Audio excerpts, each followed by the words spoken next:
So you've got your bulletin, and we love it. New perspective up here. And of course, Deanne has been talking about it. Paul says, move that over, Deanne. We are seated far above, and so we're having a new perspective up here, and let's just say it again. My blessings are on the way. The reason I like to talk about this, and we're just going to take 3 or 4 minutes to talk about what is up here on display. Every Hebrew month does have prophetic significance, and your perspective is your reality.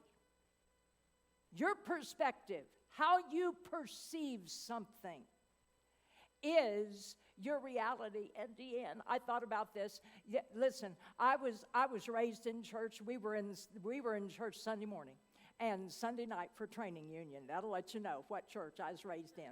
And then Wednesday night prayer meeting. And then Thursday night we knocked on doors. And so we were in church all the time. All of my family was. And it was just at the beginning in the late 50s and 60s. And Mom and Dad had a good job. Well, we had a TV.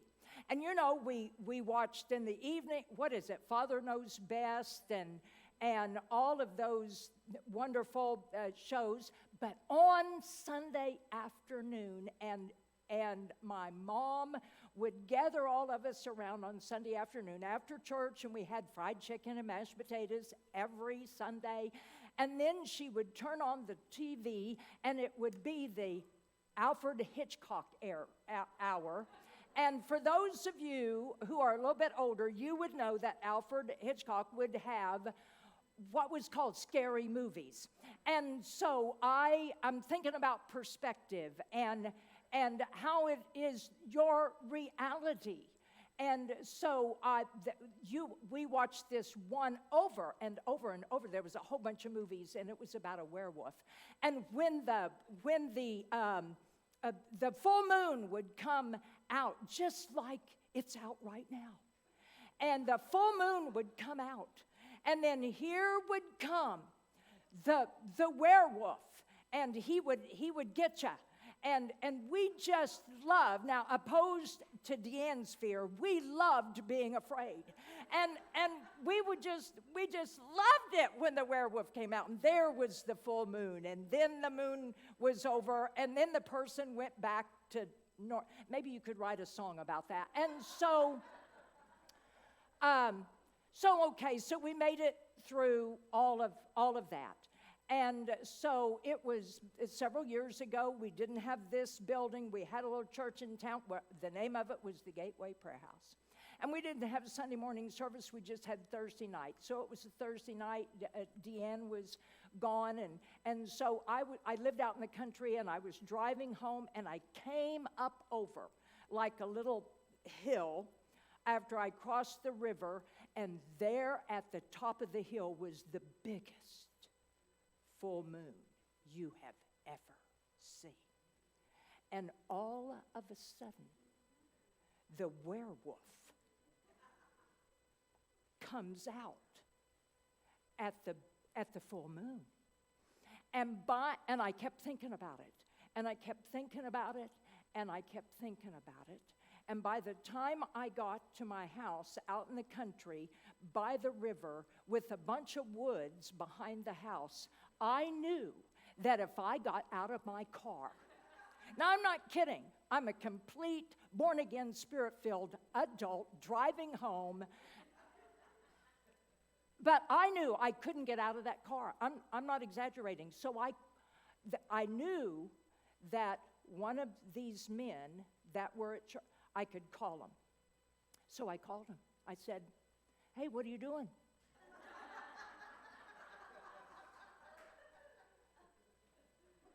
And he said, "Well, you know, obviously we had church, and I just got." And I said, "Well, I need you to come out." And so he said, well, sure. What do you need? I said, "There's a werewolf in my backyard." And he came. All I'm going to say is your perspective, that was my perspective. I didn't know it was there.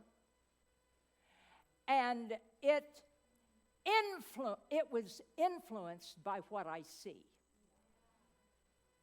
We have PowerPoints, we have illustrations, we have these kinds of things. We write things down on the board because we are influenced by what we see. And I always think about, when we were 5 or 6 years old and we're learning how to read, and you see spot, run on one side of the page, and over here you have the illustration of the dog running, so that by what you see, your mind can comprehend what is being said. And I was thinking they probably don't even do that anymore. They probably punch their iPad on and they see the icon of the little apple. And so I don't know what kind of illustration they have now. But so our what we see can have an influence on our life.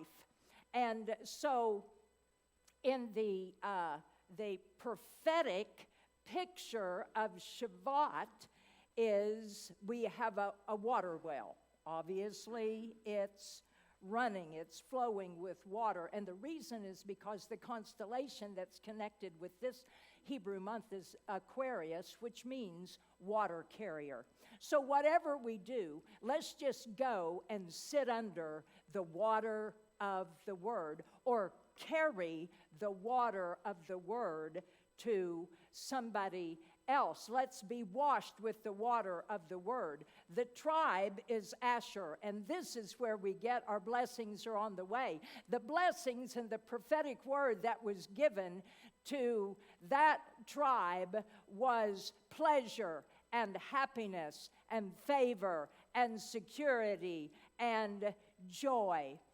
Which takes me to the hot air balloon, and the balloon that's on our bulletin.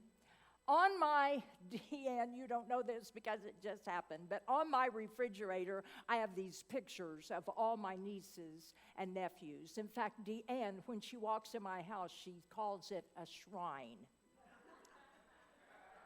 to all of these kids in my life. And so, I don't know, last Sunday or whatever it was, I'm looking, and every once in a while I'll just look at all I can't tell you how many pictures are on this refrigerator. So on the refrigerator, Deanne, is a picture from several years ago, and all my nieces and nephews got an opportunity to have a private tour of NASA in Houston. And so on my refrigerator is that picture, and they had to wear a certain kind of suit to walk through this place, NASA, and it just struck me. And so I thought, well, what does NASA represent? National Aeronautics and Space Association or something, NASA. National Aeronautics and Space Administration, that's what it is. So I looked that up, and then I thought, well, and here's what it says, like in Wikipedia of NASA. I just looked at my shrine. That's all. I just looked at the shrine. I see these kids. They're at NASA. I look it up. I'm on Wikipedia, and NASA, the word, just NASA, means lifted up, carried up, and to advance. So I thought, well, I'm kind of a word bird, and I love to look up things in the Strong's Concordance. So I'm just thinking, now here's how my mind thinks. I'm thinking, well, I know that Abraham lifted up his eyes, and when God said, I'm going to make you a father of many, and he just could not get that. And so God says, go outside, lift up your eyes, and look at the stars. And as many, if you can count those stars, that's going to be your seed. And then about 24 years later, Abraham is sitting at his tent, and here comes 3 strangers, it says. And they said, hey, about this time next year, Sarah's going to have her baby. And right then, the Bible says that Abraham lifted up his eyes to look at these men. So I thought, I wonder what lifted means in the Strong's Concordance. So I looked it up, and you will not believe this. The Hebrew word for lifted up is NASA. N-A-S-A.